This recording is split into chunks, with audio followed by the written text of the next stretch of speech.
안녕하세요. 분석센터장 K입니다. 6라운드 막판 순위 변수로 인해 경기 내용 자체가 굉장히 치열하게 진행되고 있습니다.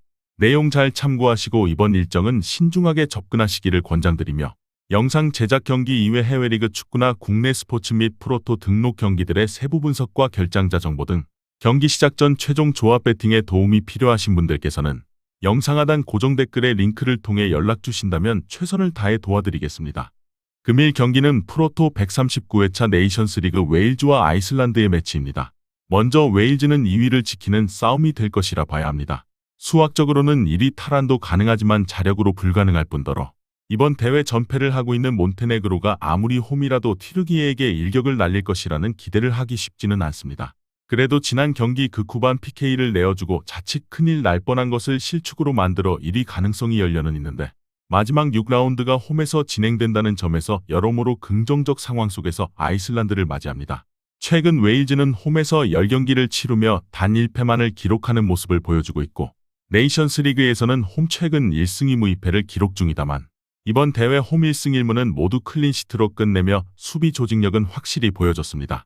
결국 공격에서 결과를 내야 하는 한 가지 숙제뿐인 웨일즈이고 그 기대값은 상대적 우위를 가지고 있다고 평가되는 만큼 정배당을 강하게 받았습니다. 확실히 프리미어리거들이 뛰는 웨일즈이고 그 중심에 있는 여러분들에게 익숙한 토트넘의 브레넌 존슨과 풀럼의 윌슨이 있습니다. 존슨은 최근 다시 폼이 조금 떨어지는 양상이 나타나고는 있었으나 윌슨이 깨알 기회를 잡고 극장 승리까지 팀에 가져다주는 등 자신감은 확실히 있다는 점을 감안한다면 홈에서 그 기량을 증명해 줄 수 있다고 판단되기도 합니다. 하지만 웨일즈의 전방 활약과 강점을 상대도 하는 만큼 아무리 승리가 필요하다고 하더라도 아이슬란드가 섣부르게 덤벼들며 라인이 흔들리지 않을 것이고 이번 경기에 웨일즈 또한 굉장히 길을 찾기 힘든 싸움을 할 수 있습니다. 반대로 아이슬란드는 지난 경기에 몬테네그로를 원정에서 2대0으로 대파하며 2위 탈환 가능성을 만들어내고 이 자리까지 오게 되었습니다. 현재 2위 웨일즈와 승점 2점 차이로 이번 경기에 승리한다면 아이슬란드는 리그 A 승격 도전을 할 수 있습니다. 그러나 상황이 그리 좋지만은 않습니다. 아이슬란드의 핵심 선수들이 몇 명 있는데 측면 미드필더 역할을 해줘야 하는 토마손 등 여러 부상 이탈 선수가 있지만 그중 가장 중요한 선수는 피오렌티나의 구드문드손과 중앙 미드필더 하랄손이 될 것입니다. 이들이 시즌 초부터 장기 부상자 명단에 들어가면서 계속 복귀를 못하고 있고 공격에서 아이슬란드가 이번 대회 그룹사에서 9골로 가장 많은 득점을 넣은 팀이 되고 있음에도 이번 경기 답답함이 느껴질 수 있다는 여지를 주게 만드는 소집되지 못한 인원들의 명단입니다.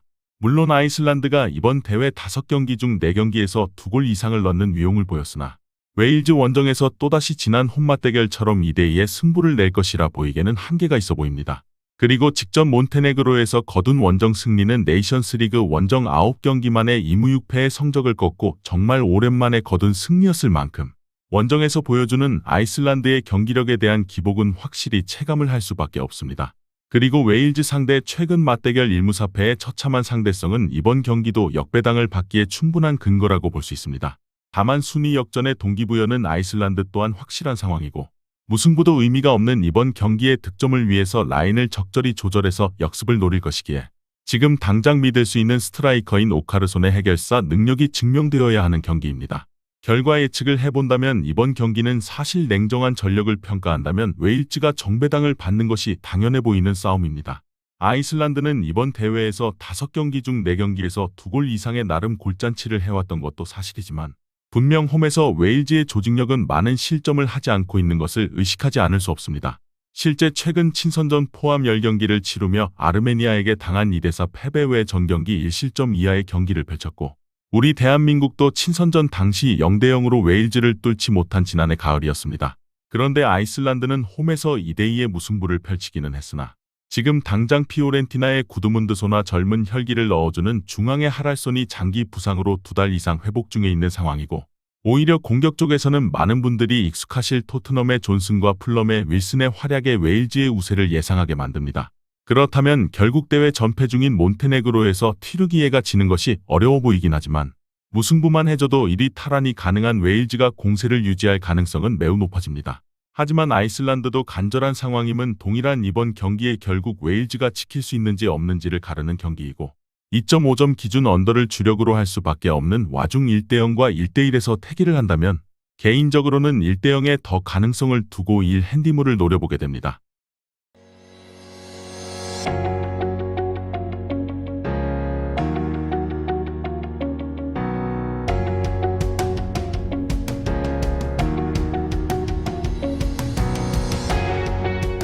다음 경기는 알바니아와 우크라이나의 매치입니다. 정말 개인적으로도 어려운 경기입니다. 아마 지난 알바니아의 경기를 보신 분들이라면 더욱 그럴 것 같습니다. 정말 답답한 경기를 펼쳤고 체코의 벽을 뚫지 못하고 결국 무승부를 거두었습니다. 지난 5라운드 그룹 1의 두 경기가 모두 무승부로 나오며 순위 변동 없이 또 모든 것이 이번 최종전까지 미뤄지게 되었는데 1위 체코가 승점 8점, 그 뒤로 조지아와 알바니아가 7점에 우크라이나가 5점으로 이번 라운드 결과에 따라 1위부터 4위까지 모든 것이 뒤바뀔 수 있습니다. 알바니아도 저들의 경기가 무승부로 나오고 우크라이나를 꺾을 시 1위가 될 수 있음을 알기에 한가로이 라인을 내리고 버티는 축구를 할 수 없고 이번 경기도 확실하게 박스 근처 상황에서 기회를 노려줘야 합니다. 개인적으로 알바니아의 홈 경기에는 그러한 부분 때문에 괜스레 기대를 하게 됩니다. 이는 지난 라운드 분석 영상에서도 언급드렸지만 알바니아는 정말로 홈에서 외곽 슈팅을 선호하는 팀입니다. 실제 지난 경기 슈팅 9개 중 6개가 페널티 박스 밖에서 이루어졌을 만큼 그 빈도가 높고 적어도 유로 예선까지는 유효 슈팅 전환율이 정말 높게 유지되었을 정도입니다. 지난 경기에서는 아슬라니가 독박 축구를 하며 투시와 분전을 했는데 광주의 아사니는 정말 존재감 하나 없이 최악의 오른쪽 공격을 펼쳤고 실제 지난 경기 팀 내 최저 평점으로 경기력을 반증했습니다.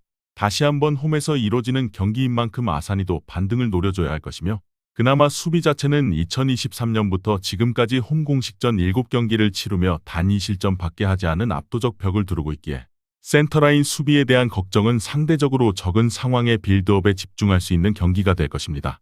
다만 한 가지 거슬린다면 양팀 맞대결은 4경기 연속 3골 이상의 다득점 경기로 이뤄져 왔다는 것에 있을 것입니다. 반대로 우크라이나는 알바니아의 입장과는 다르게 체코가 1위를 그냥 확정지어주는 승리를 해주기를 바랄 것입니다. 그렇다면 이번 경기 승리 시 승점 8점으로 2위 진입이 가능해집니다. 그리고 우크라이나의 이번 경기는 자존심이 걸린 문제입니다. 역사상 우크라이나는 리그시 강등이 단 한 번도 없었는데 지금 순위대로라면 아무것도 하지 못하고 리그시 강등 확정입니다. 적어도 3위로 잔류 기회라도 잡던가 2위까지 치고 올라가서 자존심을 지키고 싶을 것입니다. 그러나 선수 부재가 많이 아쉽습니다. 루닌의 부재는 트루빈이 또 증명하며 잘 막아주었는데 찌간코프와 진첸코의 빌드업이 없는 우크라이나입니다. 그렇다 보니 자연스레 공격이 왼쪽으로 치우칩니다. 중앙 경쟁력이 떨어지며 이전에 있었던 진첸코의 창의적인 메이킹이 그리운 우크라이나인데 이를 상쇄하고자 측면에서 더 많이 풀백들까지 끌었으며 무드릭의 속도로 변수를 만들려고 하고 있습니다. 하지만 상대가 라인을 만들어 놓은 상황에서는 그 장점이 극대화되지 못하고 크로스 빈도까지 떨어지며 오히려 제공권 변수까지 많이 만들지 못하고 있습니다. 거기다 우크라이나는 현재 자국 내 상황으로 홈 경기를 치르지 못한 지 너무나도 오랜 시간이 지나버려 이사단이 났다고 봐야 하고 지난 조지아 원정에 이은 알바니아 원정에 대한 피로도는 연속 홈 2경기를 치르는 알바니아에 비해 더욱 크다고 느껴질 수밖에 없습니다.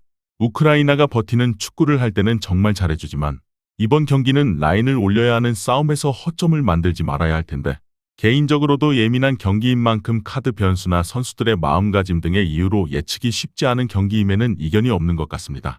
결과 예측을 해본다면 이번 경기는 정말 죽기 아니면 살기 둘 중 하나입니다. 현재 그룹 1의 행방은 이번 6라운드 경기가 끝날 때까지 아무것도 정해지지 않았고 현재 4위로 자동 리그시 강등 위치에 있는 우크라이나도 이번 경기 승리와 함께 체코가 조지아를 잡아준다면 2위까지 끌어올릴 수 있는 상황입니다. 이는 알바니아에게도 동일하게 적용되어 경우에 따라 1위까지 치고 나갈 수 있는 만큼 서로가 반드시 이번 경기를 잡고자 하는 동기부여가 강력한 경기입니다. 그런데 양팀 모두 벽이 얇지 않습니다. 특히 알바니아는 최근 홈 공식전을 작년부터 치르며 7경기에서 단 2실점만을 기록했고 유로 예선 당시 보였던 5연승 6경기 연속 클린시트는 아직도 잊을 수 없습니다. 양팀 맞대결 4경기 연속 3골 이상의 다득점 양상 속 우크라이나의 원정 대승이 2번이나 있었는데 정작 진첸코가 없는 지금의 우크라이나의 공격은 중앙에서 창의성이 감소하며 측면에서 빠른 뒷공간 침투를 더 활용할 수밖에 없는 상황에 적은 크로스로 사실박스한 기회를 쉽게 못 잡고 있음이 느껴집니다. 오히려 알바니아는 시원하게 외곽에서 때려버리는 과감함을 보여준다는 점에서 시도를 하는 알바니아의 한 골도 무시할 수 없다고 보여지는데 굉장히 신경전이 치열할 수 있은 이번 경기의 퇴장 변수가 거슬리지만 어쩔 수 없이 다른 선택지 없이 주력은 2.5점 기준 언더가 될 수밖에 없을 것입니다.